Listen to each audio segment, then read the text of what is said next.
सवाल छामुत प्रश्न कि क्या अहले तस्सनुन हजन किताबन मजन तशा अम गदीर जिक्र आमज करने किन कहिन वलियो जानो। अस्सलामु अलैकुम वरहमतुल्लाहि वबरकातुहू।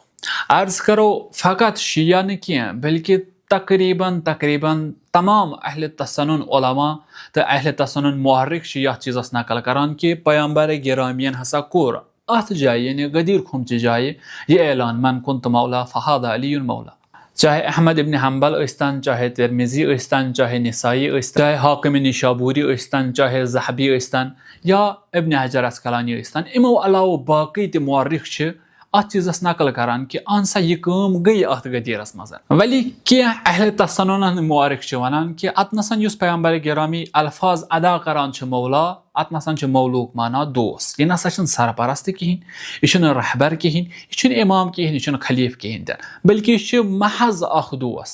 वली अस निशन हजार हा दलील अत मुतलिकन तम पतन अत ताप तज सेक पे लुख जमा करें यम पथ कुन तिमन प्रारुन यम ब्रोह गई तम वापस अन तम पतन खुतबस मज वन क्या बहुस ना तुहदिस मालस पे तुहद खुद ज्यादा हक थवान, क्या बहुस ना तुहद सरपरस्त, क्या बहुस ना तुहद रहबर वगैरह वगैरह वगैरह।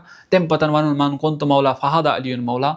यह चीज साबित करान कि यह नसा अख दोस आसन खतर क्या लुकन दिह पैगंबर यीचा अजियत यह वन खतर कि यमिस बहुस दोस सह थो अली अलैहिस्सलाम ते दोस।